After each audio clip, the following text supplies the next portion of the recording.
दो plate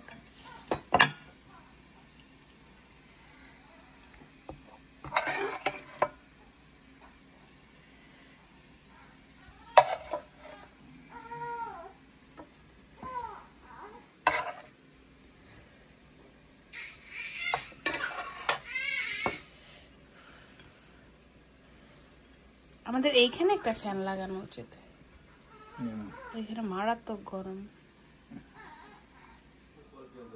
art কই রে art where is art where is art where is art I don't see where is art where is art art মনে হয় নাই শেহের আট মনে হয় বাইরে চলে গেছে চলো তুমি আর আমি যাই বাইরে I see art more okay where is art where is art ভাইজান বালিশ মনে করে টান দিবে তোমাকে where is art I see পাপা আর ভাইজানকে একটা কিসি দাও ভাইজানকে একটা কিসি দাও আমি মোর করতেছি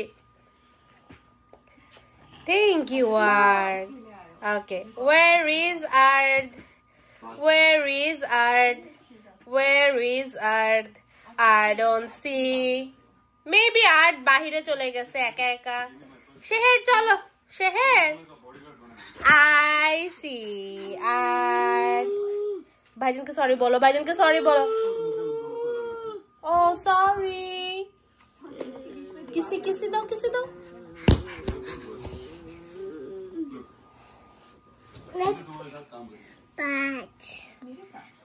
bad मैंने सुना डैड तुम्हें बहुत पैसे शहीद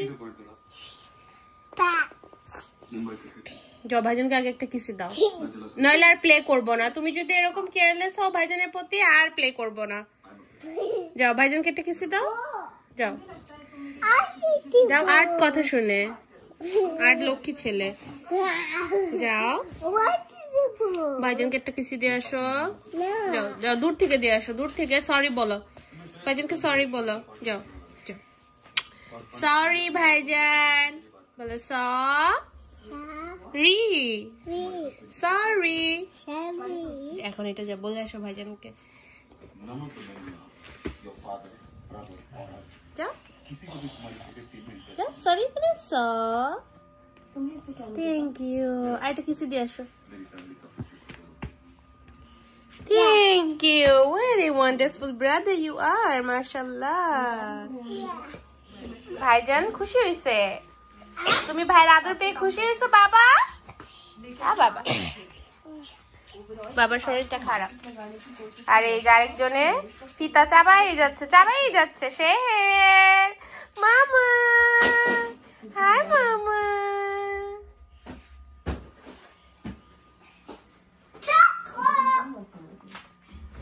হাই এভরিওয়ান আসসালামু আলাইকুম welcome back to my channel আশা করছি আপনারা সবাই অনেক ভালো আছেন আলহামদুলিল্লাহ আল্লাহ তাআলার অশেষ রহমতে আমরাও ভালো আছি আমার এলোমেলো আরেকটি ব্লগে আপনাদের সবাইকে স্বাগত জানাচ্ছি যারা চ্যানেলটি সাবস্ক্রাইব করেছেন তাদেরকে অসংখ্য ধন্যবাদ আর যারা করেনি অবশ্যই আমার চ্যানেলটাকে সাবস্ক্রাইব করে দিবেন আমার এই চ্যানেলটা আমার জীবনকে কেন্দ্র করে আমি আমার বাচ্চা আমার সংসার এই তো সবকিছু ঝলমলে হয়ে থাকবে স্মৃতি হিসেবে আমার এই চ্যানেলে বাচ্চারা তো বড় হয়ে যাচ্ছে কিন্তু তাদের এই দুষ্টু মিষ্টি স্মৃতিগুলো মনের ভিতরে যেরকম জ্বলজ্বল করবে ঠিক সেই রকম এই ভিডিওগুলো দেখে হয়তো মনে করব যে ও আচ্ছা বাচ্চারা এটাও করতো বুঝি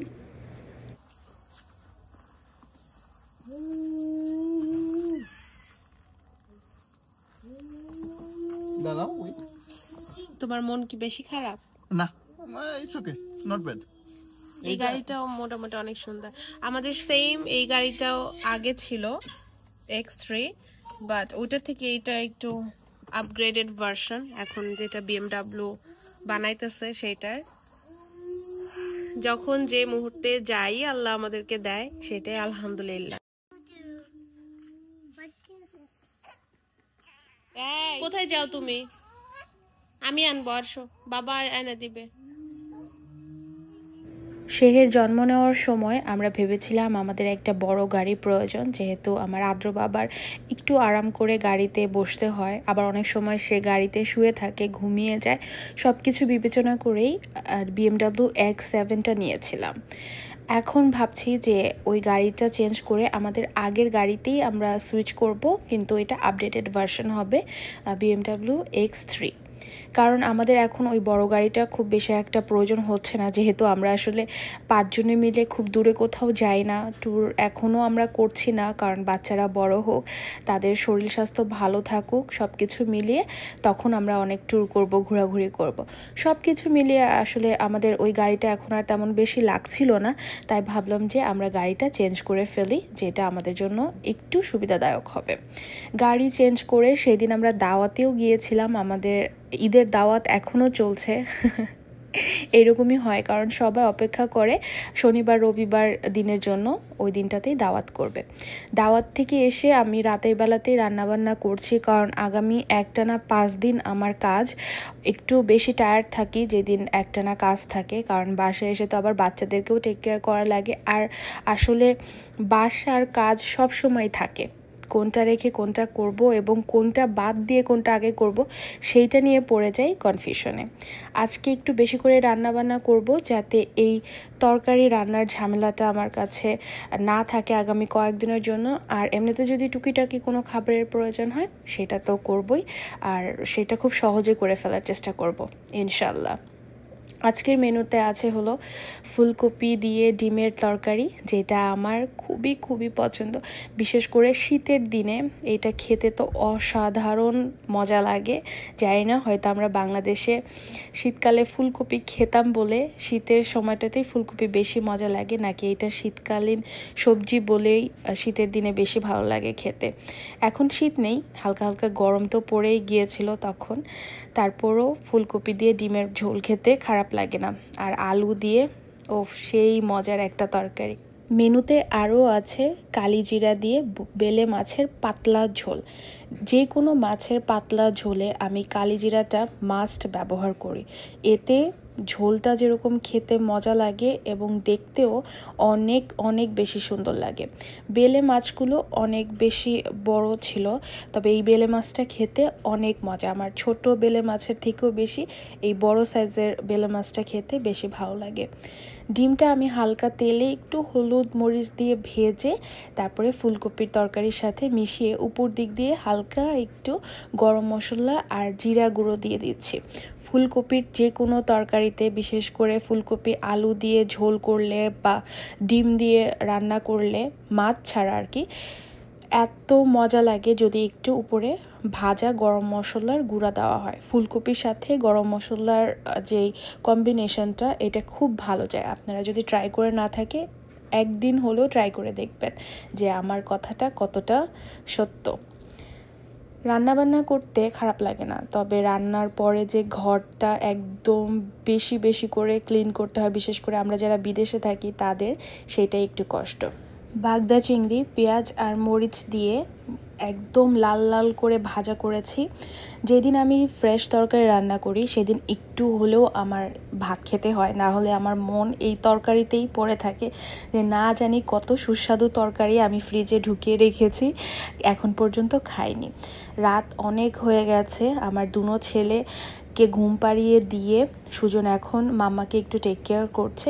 সুজন আমাকে অনেক সাহায্য করে, এর জন্য আমার অনেক কাজ আসলে অনেক সহজ হয়ে যায়। রাত বাজে 4:11, এখনও রান্না হচ্ছে বাঁধাকপি দিয়ে চিংড়ি মাছ।